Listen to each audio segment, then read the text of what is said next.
Start the recording and welcome everybody to our session today as part of our creative practices series on writing our manifestos with Beth Grossman. And we're really pleased you could all be here today.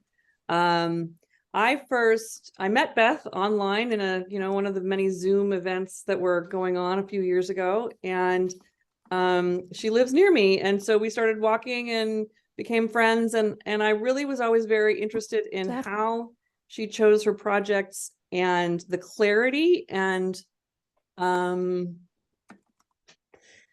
with which she made decisions. And I was like, why is that? And she said, because I have a manifesto. And what is that? So we've been talking about this, she and I, for a while now.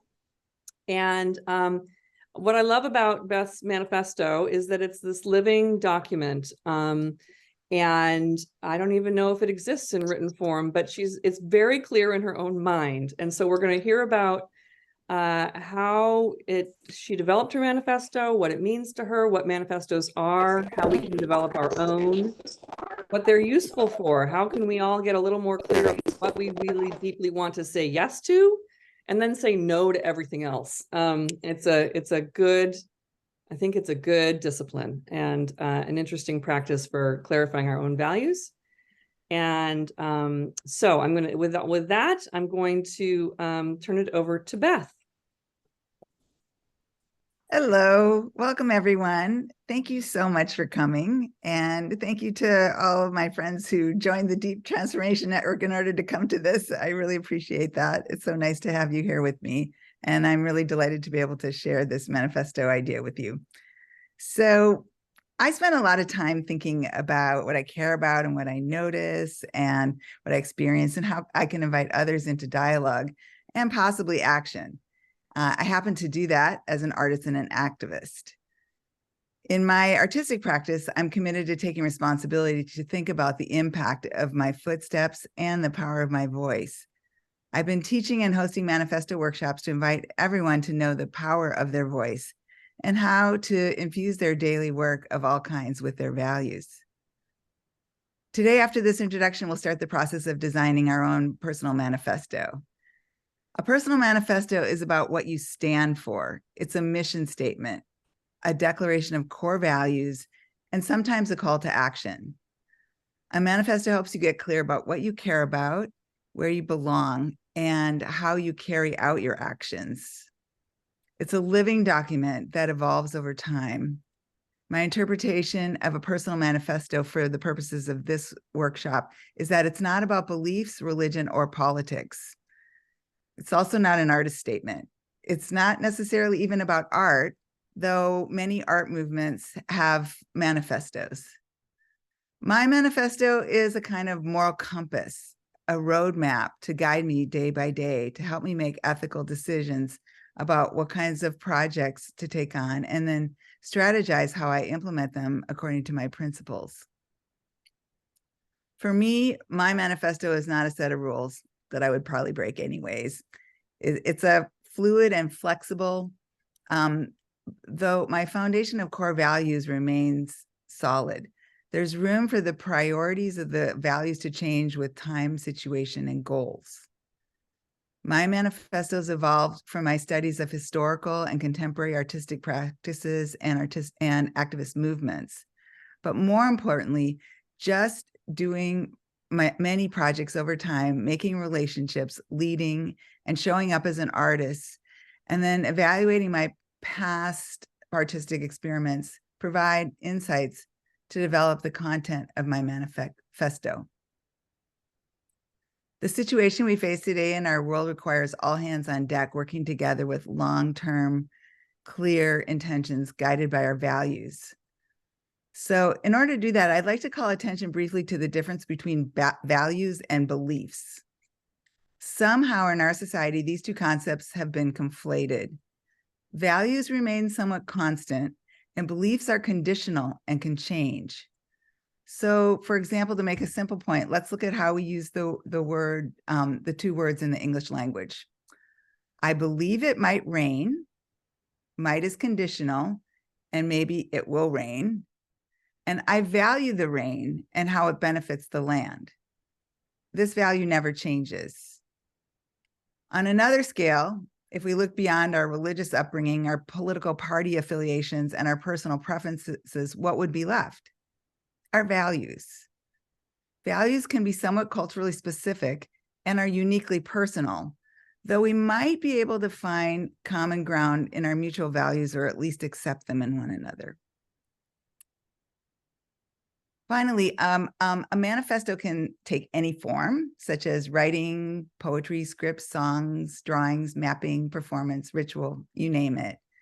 And for me, it starts with identifying what you deeply care about. So I'd like to have everyone, if you are willing, turn on your videos, and we're going to just kind of find out who's here and find out one thing that you value. And we'll start to get kind of the juices going and people to start to go like, oh yeah, me too. Or, oh, never thought of that one. Or, yeah, not so important to me. Like, so we're just going to kind of throw something out there, and also just get to see who's all here. And one of my biggest values in my manifesto is making relationships and connecting people and feeling that connection amongst us. So this is just one way, even though we're to try to break that Zoom wall. So don't be shy. And Christina's going to call on people. So raise your hand. It might be easiest if people just kind of do the raise hand option, and then we can it'd be easy to call on people.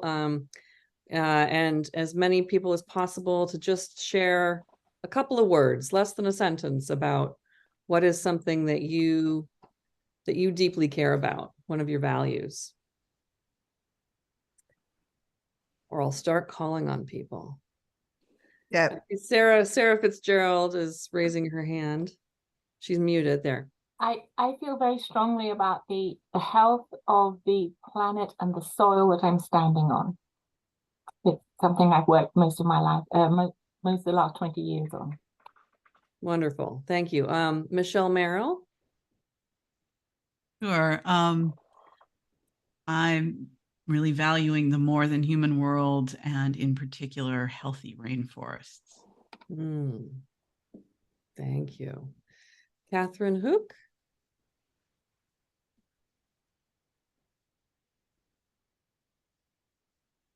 Hello, that's Catherine Hauk. Hauk, welcome.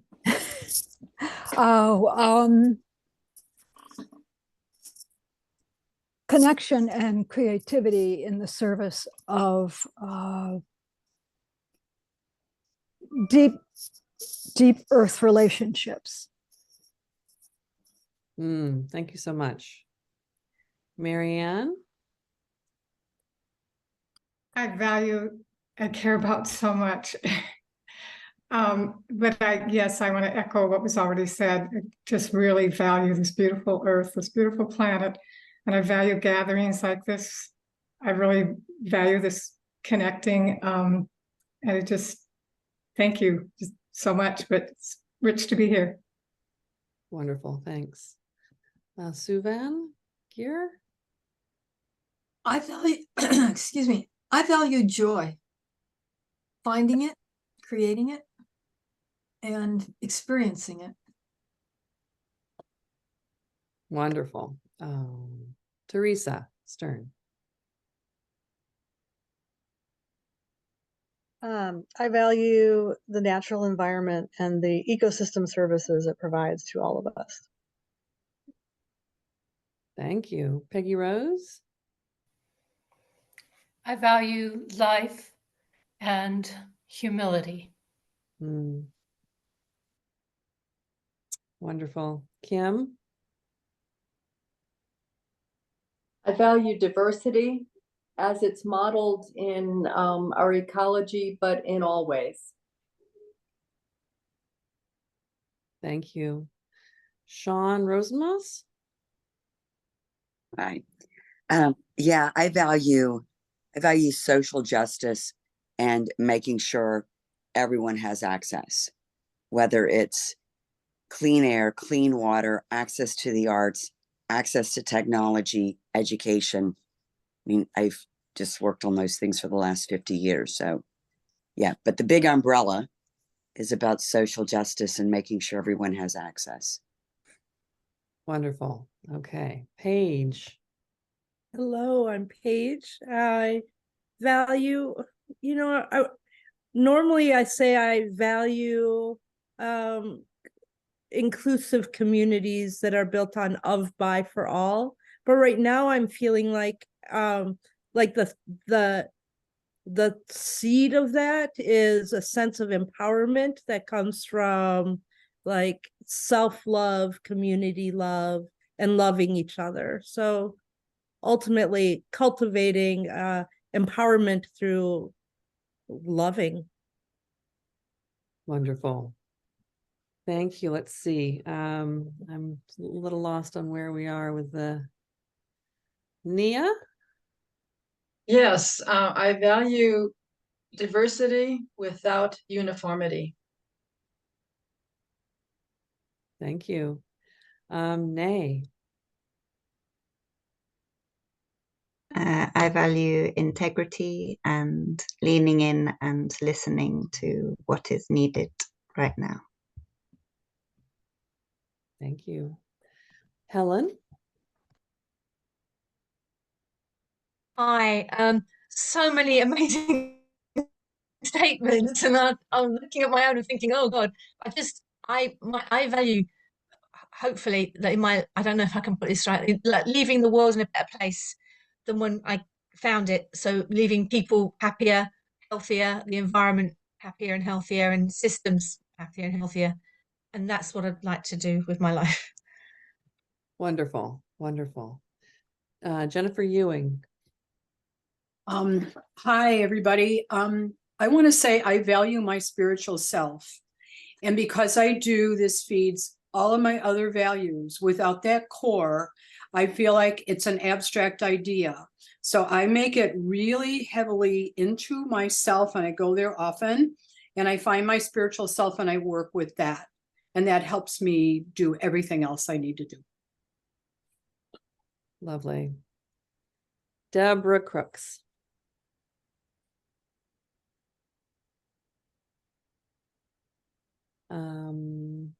What happened to Deborah? I'm right here. I was going to say the natural environment and freedom of speech and choice. Fantastic. Thank you. Lynn Ditchfield.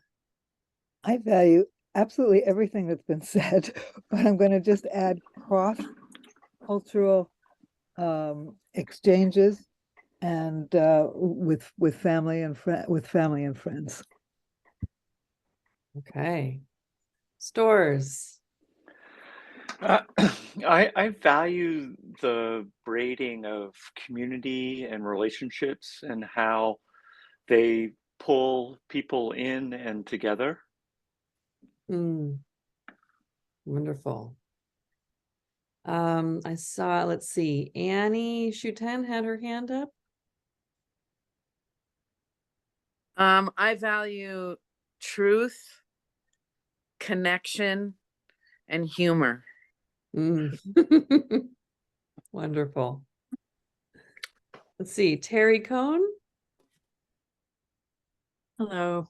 I value everything that everybody said, but I want to add, I really value the health of the planet, including the health and well-being of the animals. Fantastic. Belinda. Hi.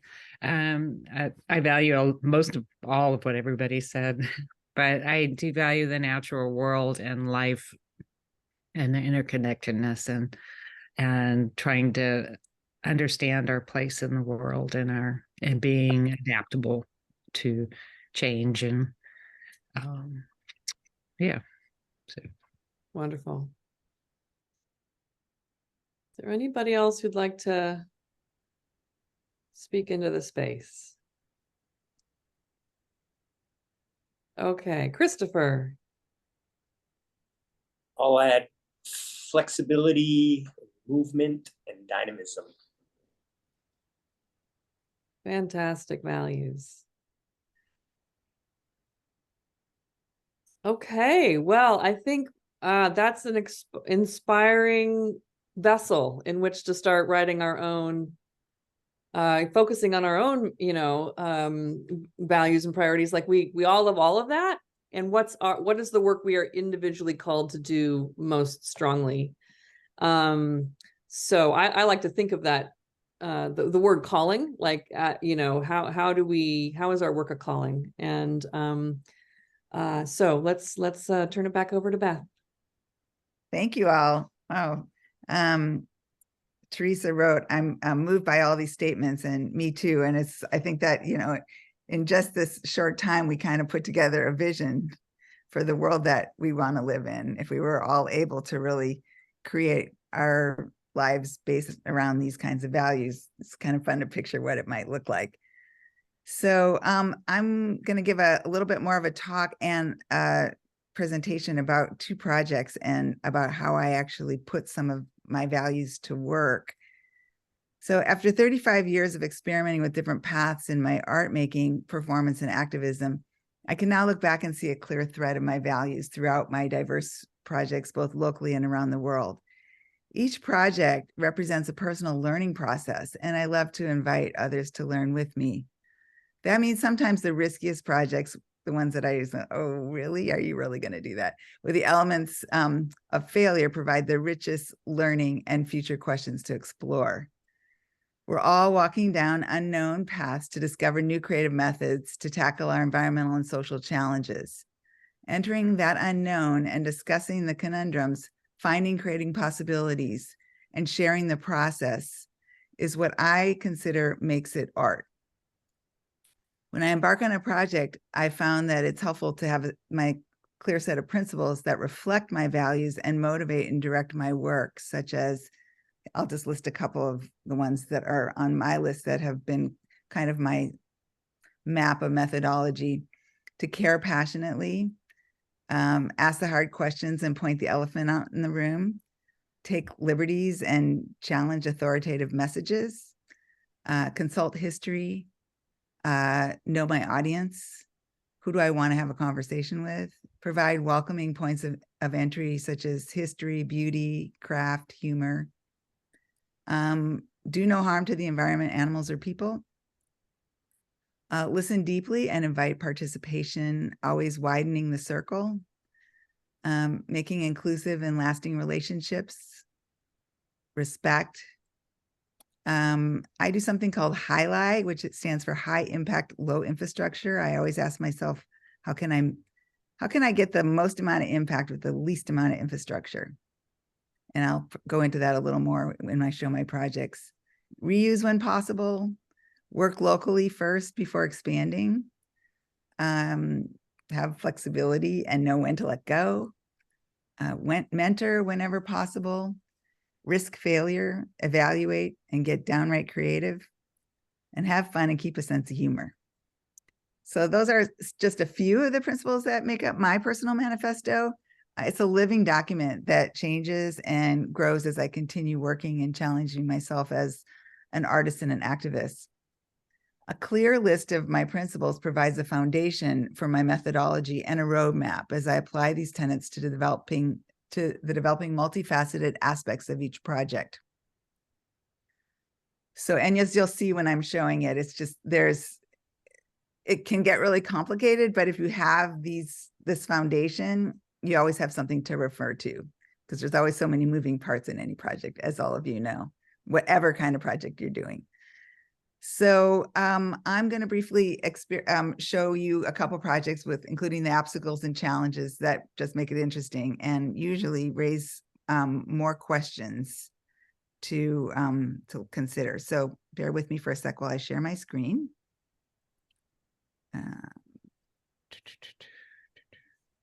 Keynote. Play. Can y'all see? Yes. Okay, terrific. Good. So this is a project called The Law of Seeds. And I had been going around the country scribing the US Constitution on money bags from failed banks with quill pens that I make. and dressed with my American flag and talking to people about what they cherish about the Constitution.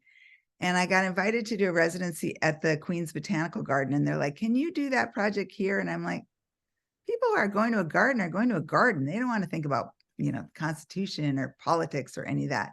So this project was born. It's called the Law of Seeds, where I wrote, based on the Bill of Rights, I wrote my own Bill of Rights for seeds, or therefore nature. And I had a 12 by 12 studio in the middle of the garden in the summer. And I welcome visitors all day long, if all the sides were open, and talk to them about what rights of nature would look like. And the reason why I also chose, wait, I'll go back to this, writing with a quill pen, is that it's very anachronistic. Like, we're all running around, we're texting, we're emailing, and it's like slowing down to like make your own quill pen and learn how to scribe in the way that the US Constitution was scribed, and all that. It's like, it's a way too that people can come and as a point of entry for them to come and talk to me about, what are you doing? And did you write that? And, is that for sale? And, all kinds of questions, but then it goes into deeper questions when I start to get in a conversation with them. So I also did workshops through the whole thing where, invited people to make collages about what they love about on the earth. And people have a lot of feelings about drawing, usually when I work interactively with people, but everyone can cut, paste, and collage. So this worked out really great. And people made beautiful works, which I hung all over the studio so people could see them. And I mentor when possible is another one of my tenets. So I, just taught this little one how to scribe with a quill pen, and I'm sure that he'll remember it. It was fun. So this is the work, and I'm just going to go through it briefly, and later on I can post a link to, you can look at the work more closely if you're interested.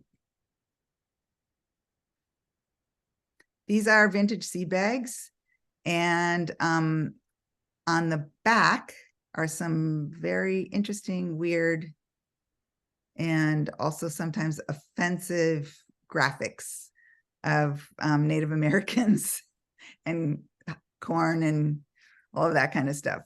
But also some of them are even handmade, which has been pretty fun to look at. And this was at the Foster City rec center and City Hall. So then this was where it gets into the challenge authority, interact with local government, do something outrageous that you think will never happen. And I said, I wonder if I could get our mayor to adopt my Bill of Rights for the city of Brisbane as a proclamation. I realized that I couldn't do it as trying to create an ordinance or a law, but I did want to, a proclamation does set the intentions of a city, and also wanted to kind of push the boundary and get them to think a little bit about their power to create a non-GMO area or prohibit kinds of uses of pesticides in our town, or at the very least what they use on city property. So here I am teaching our mayor, Clark Conway, how to sign with a quill pen his name, the proclamation, and he read it out loud into the public record. And then I took it into another city, Foster City, and the city council read it into their public record. So that was really fun and exciting, and got into some nice dialogues with some of the local politicians about rights of nature. I just want to mention just a couple of I also had this sort of larger vision to like take it to other cities and show it in city halls and rec centers of other cities and get them to adopt the proclamation. And one thing that I really learned was a couple things. One is that interacting with local government is not something that a lot of people have experience with or know how to do. So when I would ask people, would you be interested in taking this to your local government? They kind of would like, yeah, but I wouldn't know how to, I don't know them. I don't know how to do it. And when I came to Brisbane, one of my principles was I wanted to be able to walk into City Hall and have everyone know me and be happy to see me. And that way I could, so I started making a name for myself as an arts organizer so they could see me as a contributor and to our town, but also then that also gave me a voice that they would listen to when I wanted to talk to them about the environment or crazy projects like this. So I had trouble getting people to take it further to other cities, and also realize that these politicians are really only concerned with talking to their constituents. So if anyone here wants to bring it to your town and go through that process, I'll help you, coach you how to interact with your local government. So second project I want to share is I was invited to do a residency in Mexico, in Michoacan, Mexico, and on a ranch there. And every day I would take my walks at this nearby Laguna del Fresno, and I started noticing, hard not to notice, that there was just plastic garbage everywhere. And this is a kind of floodplain that you're looking at. So basically in the wet season, it's wet. The lake expands in the background. And this is also where they graze their cattle and horses. So when the plastic breaks down, effectively the horses and cattle are eating these tiny plastic shards. So I was like, okay, I'm an artist, I'm an outsider, I'm helicoptering into this ranch. How do I talk to people about it? What is the cause? Why are they dumping here? Sort of questions like that. How do I get to know people? So in my walking around, I started talking to people about it. And then the little school across the way from our ranch, I went there and asked them if they would be interested in doing a workshop with me. So they came over and we divided into two groups, and on their own, they decided one group did a utopian view of the lake and the other one did a dystopian view of the lake, which became our banners. And I decided to have a lake cleanup party on a Saturday, which in an area where people work on the ranch is like asking a lot because they work so hard all week, and getting the word out was interesting and fun because it gave me a reason to talk to people. I also designed my projects so that I have to get out and meet people and connect and all of that. It was also interesting challenge to do it all in Spanish. And I used my knowledge of working with local government. I said, well, how do I get the word out? So I contacted the local mayor, met with him.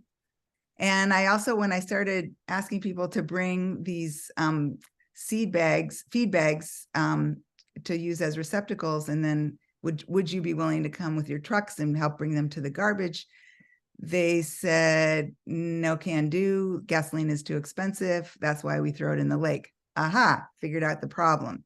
So I talked to the mayor after I'd made the relationship with him about, would you be willing to come with city sponsored trucks to collect the garbage that we pick up on the floodplain and bring it to the dump?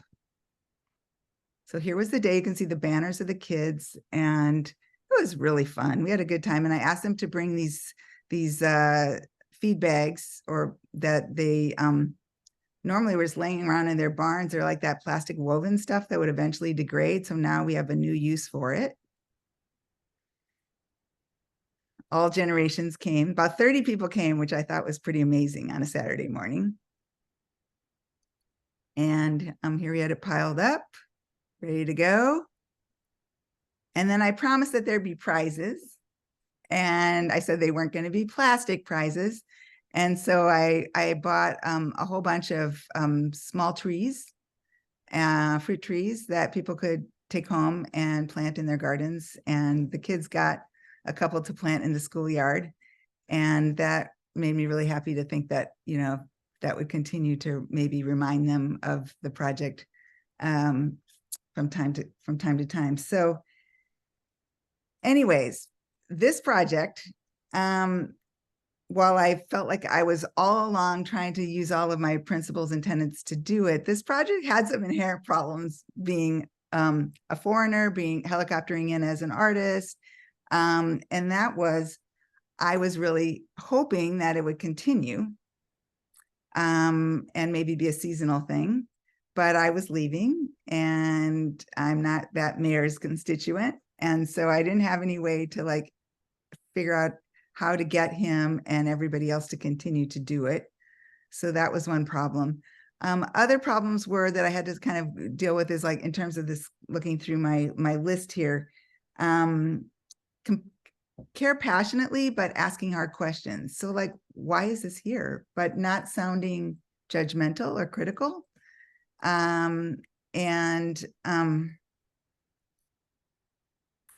I did that by asking the question, what do you love about your lake?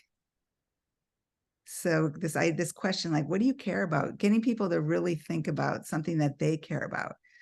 And then, I mean, I can only hope that in our conversation, it will come out, and hopefully I don't come on too strong because I'm constantly trying to keep myself in check. But, you know, like if we care about this so much, how is this happening? What can we do about it? You know? So those are just a few of the kinds of things that come up in the projects, and nothing's perfect. And, you know, do no harm on the environment. Well, there's also like, I flew there, you know, and so there's like always these kinds of questions, like when I was saying that the manifesto has to be fluid, in that, you know, sometimes I have to think about some of the values taking higher priorities than others for the overall good of what I want to do. But these kinds of tenets and guidelines really make it clear to me when I'm trying to decide about, first of all, accepting a project and how I want to implement it.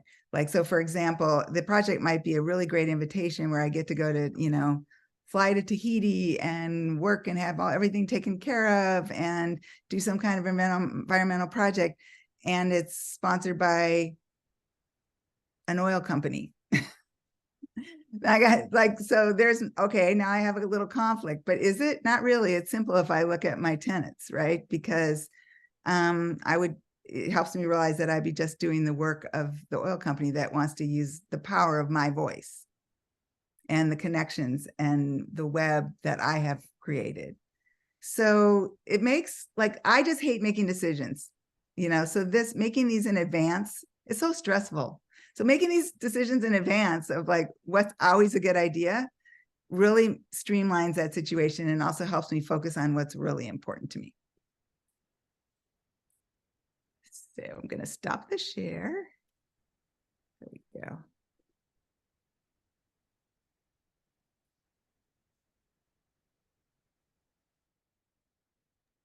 Are we back? Good. Yes. All right. So now's the time where you're going to get to start. Oh, actually, let me ask if there's any questions along the way first. That would be a good thing, just to check in, because I presented a lot of material. Anybody want to raise their hands and make a comment? I love that you see this as a hack. You know, like this is the easy button. It's just, let's just get it all figured out, and then you don't have to, you know, work so hard to make decisions. That's delightful. And I noticed a lot of joy in running through both of these things, which also speaks to you, even if it's not written in your manifesto.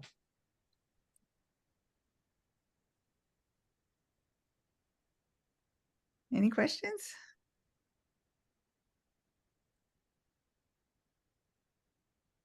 Okay, well then now's the time. We're going to break in pairs.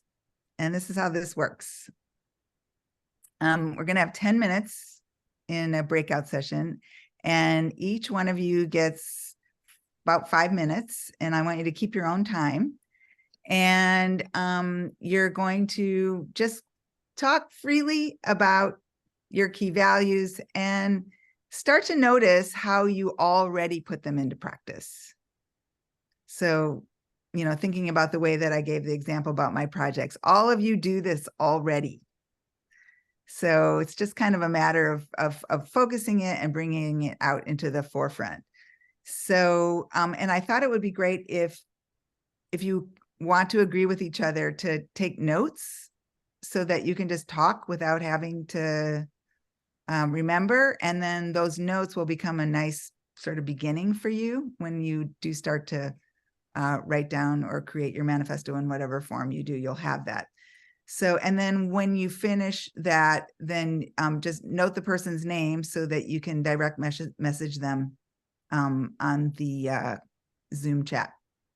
Okay, so by now everyone should probably know how to do that. If you need help when we get back, we'll help you.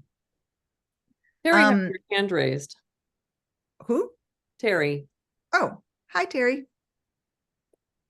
You're muted. Got it. I was actually two things. One, I wanted to ask you to say a little more about, you said, I hate making decisions and I understand the context. Can you say a little more about that? It feels like an important statement, you know, sort of how the manifesto helps in that respect. Okay. And then would you go ahead. repeat the direction for the breakout room? Will do. Good plan. Yeah, I'll just say that, just like kind of go back to the place of the stress that decision making causes me. And, you know, things like, I don't have time for lunch. Should I sit down and eat, or should I like just stand here and like do it on my way to something? You know, or I don't have time to call my mom. Should I call my mom? Call your mom. You know, I don't have time to go for a walk. And like all these kinds of things that just kind of get in the way on a daily basis. And it's like, I finally started making this mental list of things that were always a good idea. Like, take the walk, you know, it's, you know, do the things that are important to me first, you know, those kinds of things. So that's kind of where it started. And I was starting to realize that once I had made those decisions, it ahead of time, it just took the pressure off so that I could just do them. You know, it was already already decided. So anyways, that's where it kind of started. And then I realized that those things that I called my list of always the good idea, started to reflect my values. And that they also started to create this methodology that I could apply to all of my projects. Is that a good answer to your question? Thank you. That's great. I really appreciate it. And what was the direction for the breakout room? All right. The direction is, and I will put them in the chat in case you forget, but it's what are your key values and how do you put them into practice? And you're going to be in a pair, chance to connect, and then really listen deeply without questioning too much or interrupting or what do you mean by that or whatever. Just let the person talk. And if you agree beforehand, just take notes. And most of all, just have fun getting to know each other and sharing your values with each other. It's kind of an unusual way to get to know somebody. So is that all clear? How much time? So we're going to come back here in 10 minutes. And are you suggesting that we take notes for each other or for ourselves? For each other, so you don't have to pay attention. Thanks. Yeah.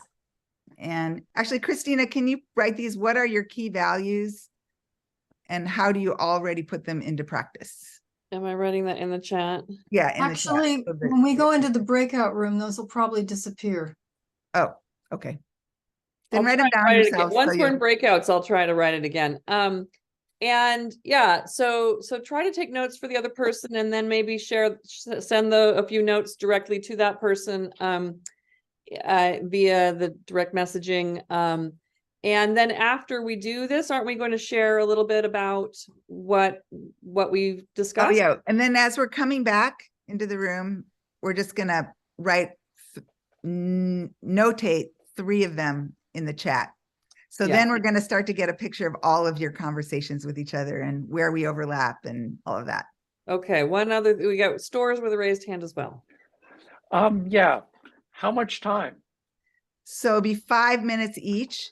So we'll call you back. So it'll be coming and going. Let's give them 12 minutes. So, but 5 minutes each and keep your own time in switching off. Yeah. Now I haven't created breakout rooms a million times. I've got it set up to start. So I'm going to open the rooms now.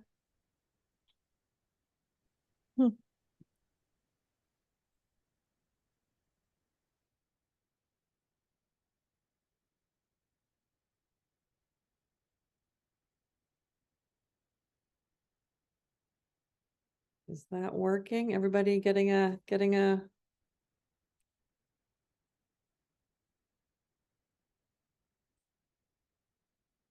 Okay.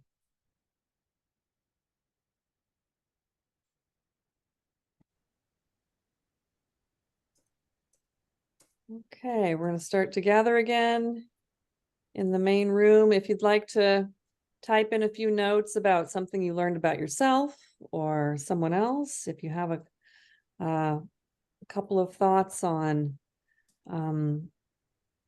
your values and how they might feed into the manifesto writing that we're going to do in a few minutes, please put a couple of notes in the chat. We're going to all share as we regather.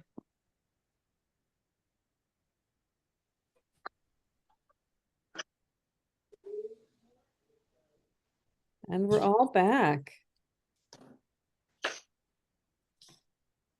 Okay. Great. I hope that was fruitful.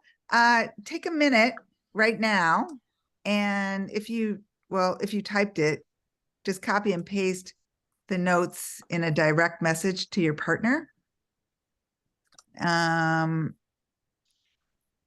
If it goes to everyone, oh, well, don't worry. but you can find the person's name in the list.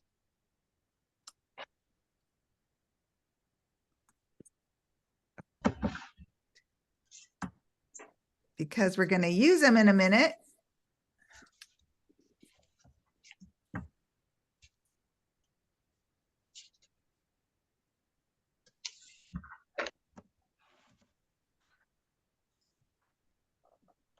Okay. Great. Right. Next step is Christine and I were talking about how, you get all fired up in a workshop and then you leave meeting and it's over and you're like, well, that was really good. I had some great intentions. So we're actually going to just spend 5 minutes individually, quietly, if everyone will turn off your microphones and just, you can take the notes that the person sent you, copy them onto your computer, and then you can either write by hand or on the computer or draw or whatever form you want it to be. And we'll set a timer for 5 minutes. So just enjoy this, and then we'll come back and have questions and wrap up.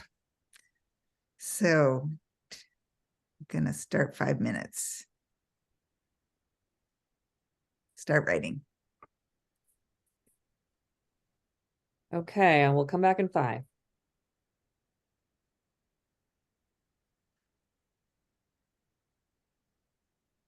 Great. Terrific.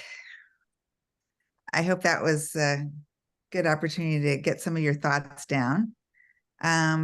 If you'd like to, you could write sort of 3 of your particular values or things that were sort of like ahas or stuff you hadn't thought of before in the chat. If you'd like to share, it'll just kind of give a bigger picture and people can start to go like, oh, right, didn't think about that one. All right, now's the point in time to ask me anything you want to ask or ask something of somebody else. And if you can put your screens on, let's make this a kind of conversation. Don't be shy, and just ask anything you've been wondering about or something that you thought about or an aha or something that was unexpected today when you were thinking about manifestos. And just raise your hand and I'll call on you. Belinda. Okay. I have always thought of manifestos as movements in a way rather than core values, but I can see how they intersect. But I guess it's like a personal manifesto as opposed to a manifesto for like an art movement or a movement,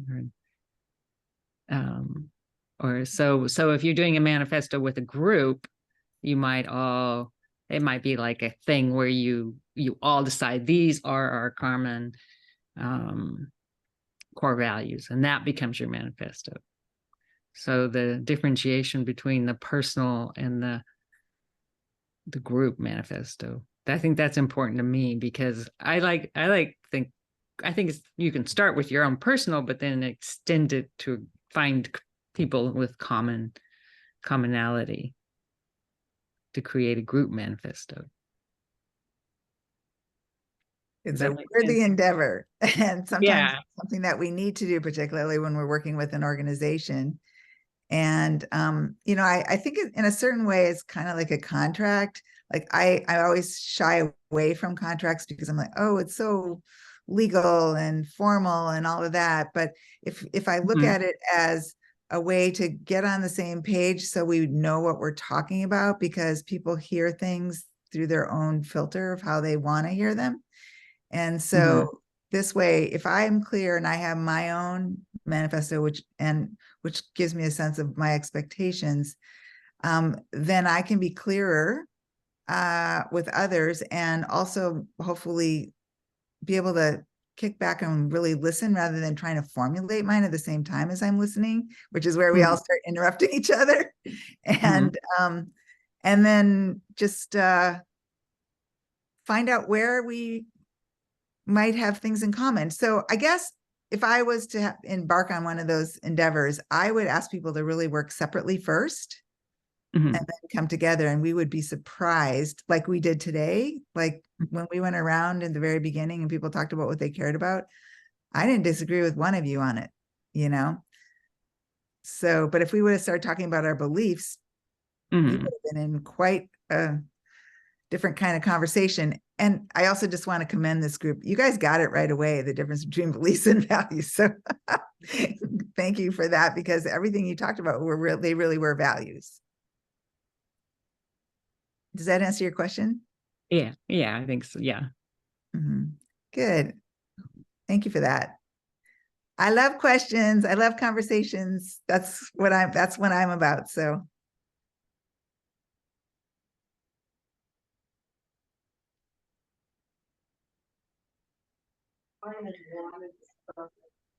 So Beth, you had mentioned that your like manifesto has changed through time and you see it as a living document. Is there like an example of like how that's changed or evolved for you?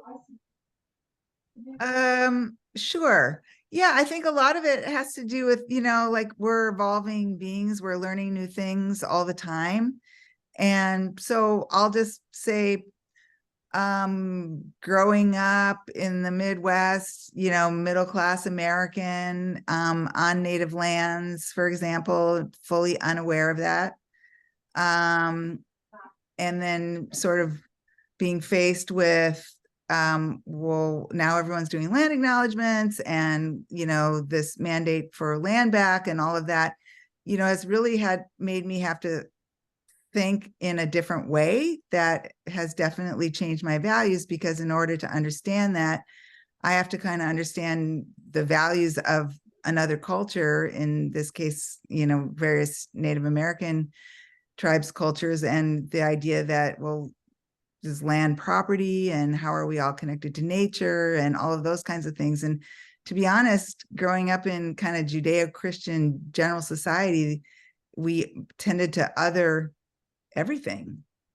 And so I think that, had I written this manifesto before I became aware of something like that, I wouldn't have been able to reflect in my own words what it means to be connected to be part of and connected to all nature in the full understanding, in the developing understanding that I have of what that really means. I can't even say it's a full one yet. So that's how it changes and it grows. But if I start to get into beliefs about whether or not I think that's viable, or whether or not people should get their land back, or any of those kinds of things, then that becomes complicated. But the wanting to understand and acknowledging that I'm part of all nature and connected to it all is a value that won't change, but has grown. Is that a good example? Yeah, that's wonderful. Helen. And I can relate. Oh, yeah. Hi. So what I'm wondering is how we keep the faith, and that there's environmentally we're in a sad state in the UK. Our Prime Minister wants to open new oil fields, and he's doubling back on his climate commitments, and it makes you weary and it grinds you down if the people at the top are not listening. And how do we keep the faith? How do we stay passionate about it? How do we kind of I'm exhausted sometimes by it all. I feel that like I'm not making a difference, you know?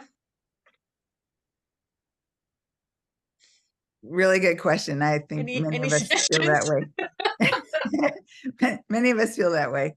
Yeah, actually, my Yeah. partner and I, Terry, were talking about that too, and especially as we're coming into an election cycle in the US, and like all these politicians and everybody's looking for knee-jerk ways to capture people's sense of what they believe in.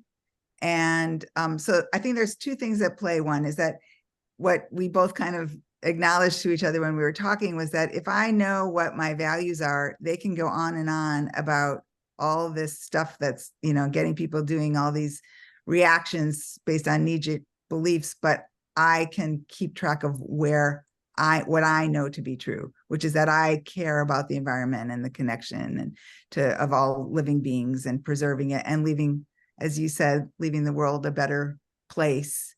And so I think that that's one way that this kind of helps to be able to like tune out the noise is one thing. The second thing, which is part of my manifesto, which may not be for other people here, but I made a decision to figure out how to support and make relationships with my local government. Obviously, I will probably have a long way to go before I get into the level of prime ministers or presidents, but I can really make a big difference in my local government because I'm a constituent. I put them in power with the rest of my community, and they actually do want to hear, you know, but when we come, our sort of quote unquote, democratic way to, you know, have our say is to rally a bunch of people to take down the powers that be. And then that shows us this kind of flip-flop back and forth in the US anyways, between the Democrats and the Republicans. And then one gets into power and undoes what the others just did. And you can see that's kind of going around the world too, from, you know, socialist parties that were empowered now being taken over by right-wing. So I think that some of it is thinking about how can I get involved and make a change? And part of it, I think, is acting locally and finding a way that might trickle up. But also figuring out, in order to do that, to really make a relationship. So you can literally like call your local ombudsman or council person or whoever they are and sit down and have a conversation with them, because it's kind of isolating up at the top. And they're faced with these decisions that they have to make that are between a rock and a hard place most of the time. So they kind of want a chance to be listened to also. And then you learn more, and sometimes you get their ear. I would just add briefly, like, you know, what connection. So Beth is valuing connection with her local political people. I value connection with other artists, which is part of why I host this group. So the shared value there is connection. Like how we implement it is this, you know, can be different depending on our particular situation. And one thing I might suggest is, as we go back and look at the notes we've made from this session and think about it, refine it, think about the verbs, right? Like, what are the verbs, the processes associated with the things we're writing down? So connect, right? That's the verb. So what are the ways that my values can become actions is by taking those values and making them into verbs. And it just might help us like take the ideas from the abstract into the executable, in a way. I love that. Thank you. Looks like Lynn has a question. I just want to chime in to Helen because I've been in that spot many times as an old lady, I could tell you. But I think one of the things, and it really reverberates with what Christina was saying, is that connection to others who are like-minded. You don't have to worry about singing to the chorus. Get that chorus up and make it loud. I mean, it's just to not feel alone and isolated, because you're not. You've got so many people there. I know I could name some for you who will be right out there with you. And especially when you use your talents that you have, and those of us who love the arts, I think that's a wonderful way to express it. And the other thing is to rely on to stand on the shoulders of the people who, the activists, the people, the practitioners, people who have gone through this, who really know. We're not alone in this. That's all. Thank you, Lynn. Beautiful. Anyone, any other questions or thoughts? Peggy Rose has her hand up. Okay, Rose. Well, I guess I'm also chiming in. And there were two things that I thought of to add, which were, for one thing, those ones at the top with all the power, they're never going to do it. So they don't make change. We do. So there's that. Stop looking to them to do the right thing, because they're never going to do it on their own. And the other thing is to have your own source of information that you get to through your heart by connecting with all life. And that's how you keep your energy up.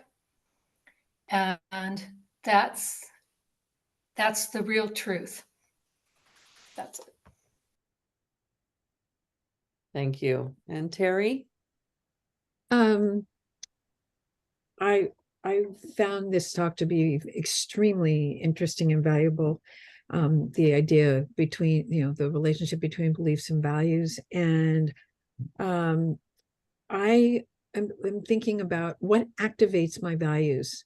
And Beth said something that I'm going to share, which was, what kind of ancestor do I want to be? And I really, really like that.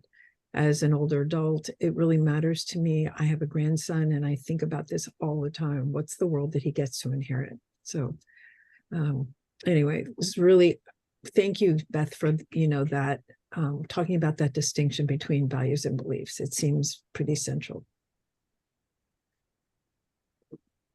Great. Thank you so much. I'm going to type that in the chat.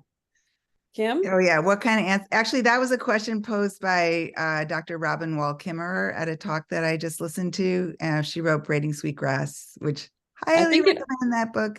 I think it's actually it goes further back than that. That's okay. Jonas Salk, maybe. I can't remember, but anyway. Okay, thank you. That's where I heard it last. So yeah, that also is a great guiding question for thinking about your manifesto. Mm-hmm. That would be Kim. Yeah, thank you. I've enjoyed this session as well. And I'm thinking about how to move forward and write something for myself.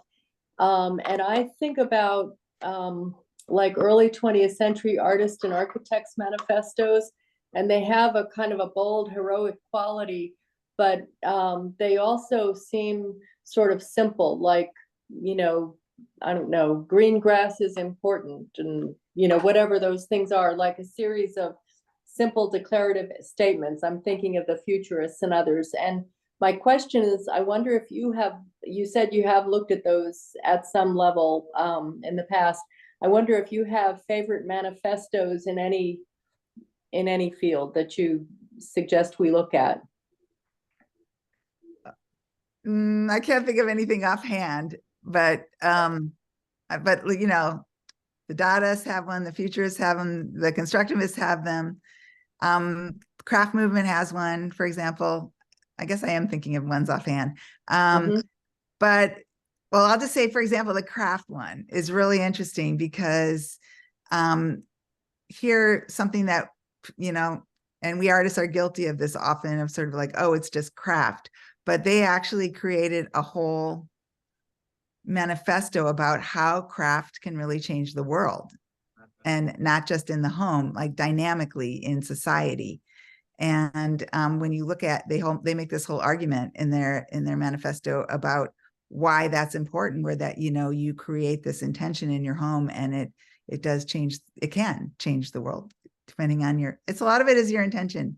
So that was a good, I'm glad you asked me that because I drew a blank there for a moment. I'd Yes. also just point out, like, to be a little bit wary maybe of like the macho qualities of some manifestos, like really assertive masculine historic qualities, you know, and what are ways we can, we're not all women here, but a lot, like there is a, you know, there are different qualities now that I think we value, like the mycelial network and the, you know, the humility and the sharing, and like, how do we bring those aspects into what a manifesto now would look like versus what it might have looked like in the past?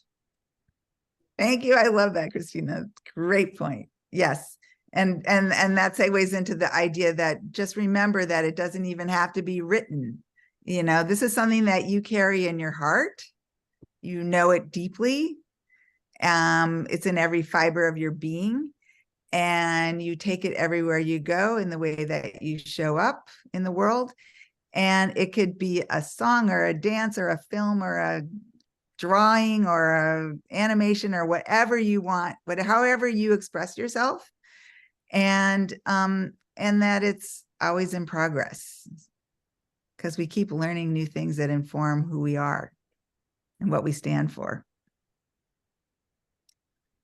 So is there any other one more question, Jennifer, and Yeah. then we'll have to probably Wrap it up. Yeah, this has been so great. Thank you all for participating and, you know, jumping in and asking. And this is exactly what I wanted. So thank you.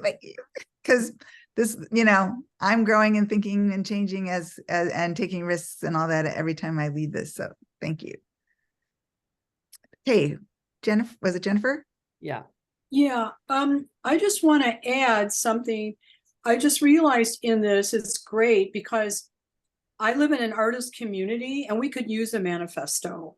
So this is sort of addressing where a manifesto would be important.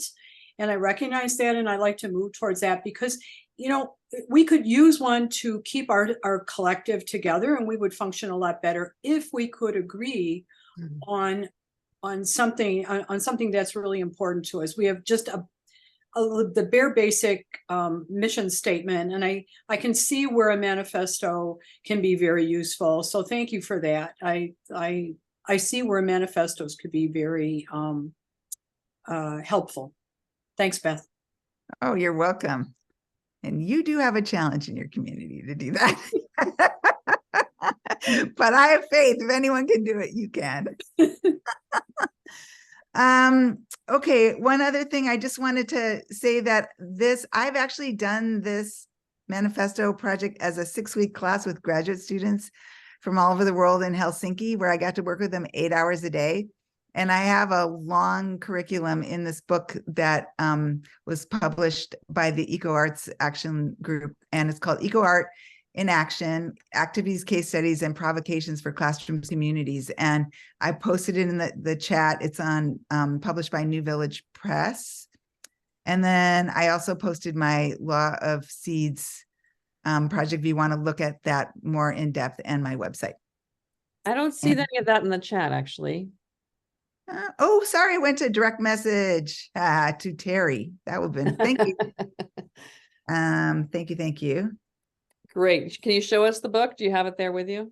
I went to look for it and I realized no, Yeah, find it. Okay. Have it right here.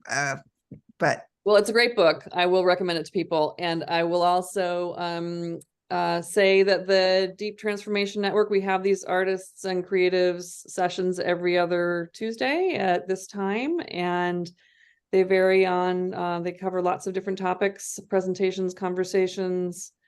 And so you're always welcome back. I send out a note a day or two in advance as a reminder, but we hope to see you here in the future. Can we just do one quick, we have 2 minutes left. Of course. And it's like, just go around popcorn, just everyone turn on your mics right now and just, one thing that you're taking home with you, one light of inspiration, just so that we can send everybody More off to bed. community. It's always a good idea. Joy and Take a possibility. walk. Excitement. Yeah. I think inspiration. Inspiration. Connections.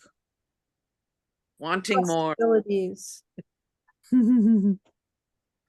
Fantastic. I've been thinking about mycelium and web and knitting and mushroom. I love the draw. Let's draw our manifestos as webs. What a great idea.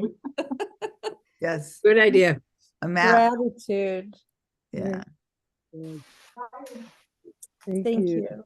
Thank Thank you. I want to say thank you to Christina Conklin and also Michelle Guillot, who's not here today, but for keeping this group going and the commitment to your arts and activism work that you do. And it's just been an honor to get to know you and work with you.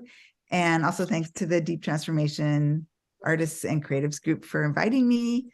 And I just thank you all so much for being willing to explore this with me, and encourage you to keep going, stay in touch. You're radiant. Thank you, Beth. Thank you. Everyone.